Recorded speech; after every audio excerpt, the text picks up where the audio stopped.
So as part of my work, I investigate how the urban transformation of Glasgow and Genova has informed the late 20th century literature that originated in these post-industrial realities. And in this presentation, I want to highlight some examples of the important correspondence that exists between the development of their urban phenomena and culture. The heavy industry, situated physically on the water in the 19th century, brought significant impact to bear on the shaping of the city's social evolution. It alimented that working class identity that can be seen to be the central subject matter of 20th century Glaswegian and Genoese works of literature. And it also facilitated the rise of a sense of belonging and mentality of self-improvement. Similarly, in Genova, the industrial period led to the creation of workers' associations and political groups. So we can see how industry truly enriched the cultural fabric of the city. But with the economic and industrial declines in the 20th century came not only a deterioration of the role of the water, but an inevitable shift in the once proud municipal identity of the city's people. In my methodology, I'm focused on aspects of horizontality and verticality. Genova has a very peculiar topography, and the strong vertical tendency of its urban forms has been captured by the speculative work of Matteo Orlandi, and it transpires in the works of poets, including Eugenio Montale, the Nobel Prize. We can see there is a recurring notion of something standing above and something standing below. So something that is very apparent is that Genova and Glasgow have very different physical conditions, and that ideas of horizontality and verticality arguably pay into the author's writing of the city. There is evidence of this in James Kelman's How Late It Was How Late, where the character, the protagonist, experiences the street through the haptic sense, so in a linear manner, and in Aleister Gray's Lanark, where a complete vision of the city is attained solely at a height. So the cities can be understood in this sense as a type, and through their representations, be them literary or architectural. So I would like to present two specific case studies to examine the impact that the post-war developments had on the two formerly industrial cities. This is the Sopraelevata, the elevated highway, which was introduced into the city as the reliance upon heavy industry was seen to gradually diminish. This was conceived as an attempt to replace the long-standing relationship between the city and the water, though it is questionable whether this has been achieved. It was completed in '65, and it affected areas of Genoa that already were deemed in a state of decay. And arguably, its construction proved decisive in physically severing the already declining rapport between Genova and the sea. And a physical manifestation of this phenomenon may be found in the case study of Palazzo San Giorgio. This was Genoa's first public palace, and it was built in the 13th century as the seat of municipality. It escaped the risk of demolition in the 60s, when entire communities were bulldozed, and it was subjected to various programs of restoration. The last one was carried out on the occasion of the Colombian celebrations in 1992. And this event was comparable to what happened in Glasgow in the 1990s with the Glasgow European City of Culture. The totality of the Porto Antico has been perceived by critics as an omission or a gap space due to the abundance of structures that now required renovation and repurposing. And indeed, it was only with the advent of the Colombian celebrations that the architect Renzo Piano was entrusted with a renovation project. But notwithstanding the urban changes that alleviated this problem of the ancient port, the port had now lost its symbolic sovereignty, and Palazzo San Giorgio still stands as a symbol of the physical obliteration of the city's past. And of course, a pertinent parallel may be drawn between Genoa's case study and Glasgow's M8. The construction of the motorway impacted parts of Anderson Cross, Cowcaddens, and particularly Charing Cross, and the scarring of the Glasgow heritage in the post-industrial era may be exemplified by the obscuration of the Mitchell Library, which could be said to represent Glasgow's pivotal literary centre. It houses Alistair Gray's literary manuscripts and Kelman's novel drafts. And the Mitchell Library is also referenced in the work of Gray as the protagonist reflects on the notion of Glasgowness, conveying that the library is directly implicated in the formation of the identity of the city. This theme of obliteration may function as a leitmotif to allow us to read both Palazzo San Giorgio and the Mitchell Library as emblems of the city. There is the physical obliteration of the buildings, and in Kelman's work, for example, we see that the name of the city he speaks about and parts of the city are obliterated too. And this manuscript is kept within the Mitchell Library. Of course, the Mitchell Library is not actually obliterated, but it absorbs the obliteration into itself and textually allows for a new version of the city to appear in the work of Kelman, as we'll briefly see. So there is a rich note of ontology on the existential aspects of Glasgowness and genuineness in this discourse.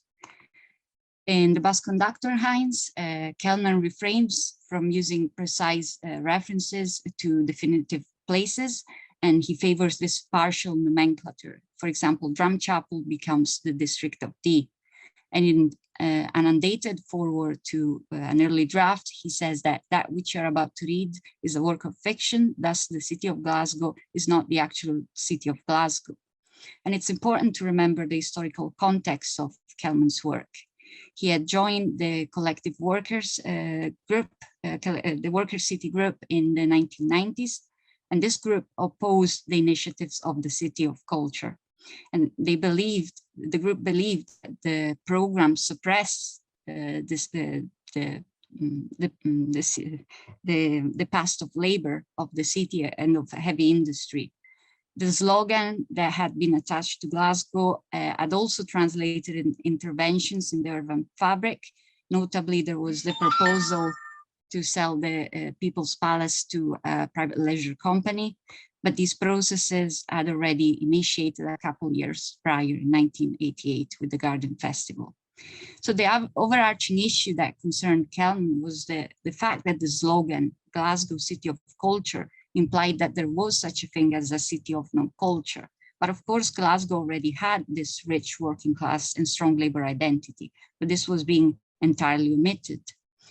Through fiction, both Kelman and Gray apply processes of despatialization, and tank represents any Scottish tankless place. And in Lanark's protagonist's episodes of amnesia, we see that the fictional city does in fact resemble the real one, but the names have been forgotten. So both authors could be said to play with a subtraction or a textual omission, but whereas Gray creates a place, James Kelman explicitly does not. We're now going to touch upon the poet Edoardo Sanguinetti, who was a paramount literary critic whose work was profoundly entrenched in Italian politics. And he advocated for a provocative linguistic experimentation that subverted neo-capitalist culture. In one of his major works called Labyrinthus, he merges conflicting registers and creates neurotic arrays of objects that arguably allude to the commodification and contradicting facets of his present.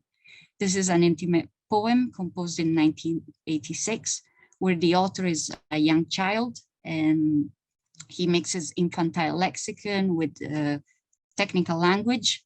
And we see here the presence of this pedagogical aviary. And this is in his commentary to the text, he explains that this aviary is placed in the garden of a prestigious 18th century villa in Genova. And in Sanguinetti's memory, this garden is furnished with explanatory tables displaying zoological categories of birds. And this is an allegory that references the universe of material things of the Genoese aristocracy. Now, Kelman's language is a populist one, and like Sanguinetti's, it openly challenges that of the ruling class. Both authors utilize the writing to dispute the sovereignty of the widely accepted literary voice, but where the Glaswegian author is primarily interested in a notion of absence, Sanguinetti's poetry relies on saturation in an overflow of commodified goods.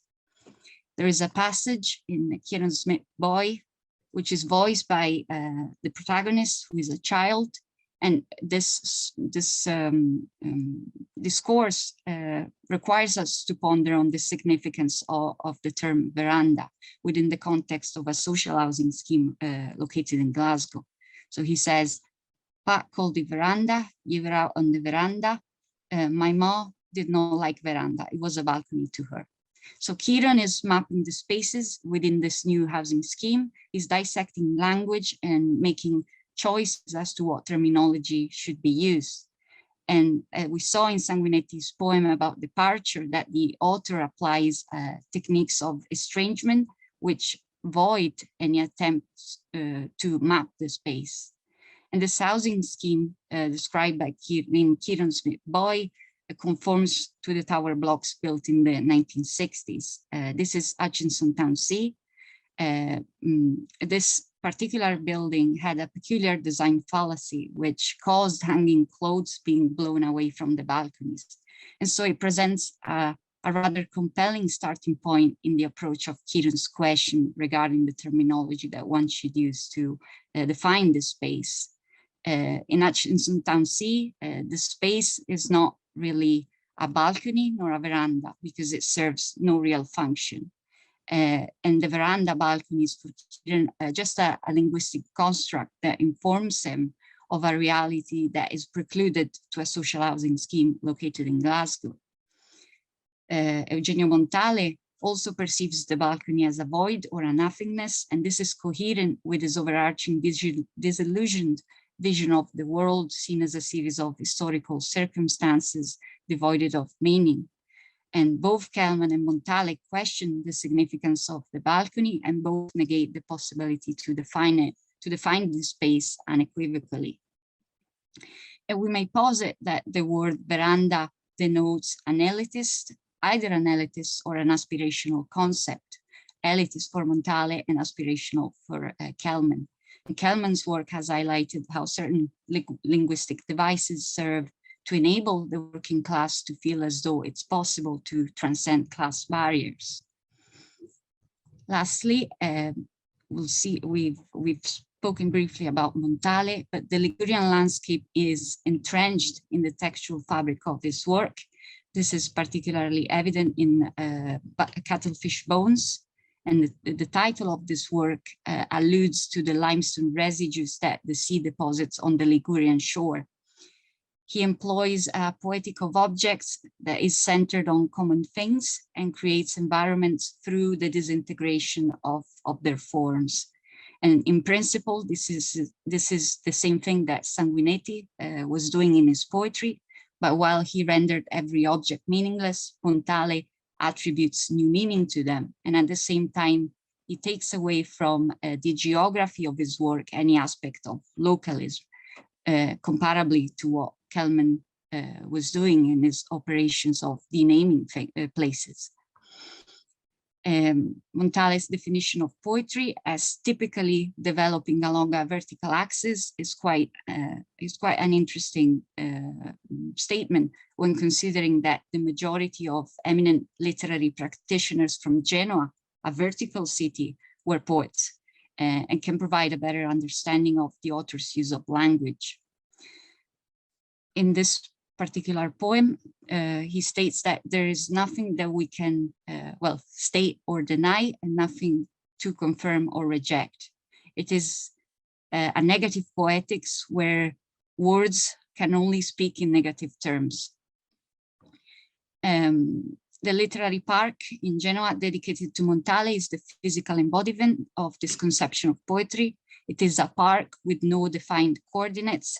It's hard to locate due to the lack of information regarding its whereabouts. And pertinently, in the poem, he expresses that words cannot work to appropriate reality, but only an illusory representation. And so, just to conclude, we have reviewed a number of literary devices that these authors use to blend real ideas with layers of fiction, allowing for politically charged and complex representations of the post-industrial, social, and civic reality seen as an omission. So negation and subtraction, or for Sanguinetti, an oversaturation of form, represent the modes of literary expression that are able to convey the shared post-industrial milieu of the two cities. And hopefully this presentation provided a general understanding of some aspects of the cultural kinship that can be identified between Glasgow and Genoa. Thank you.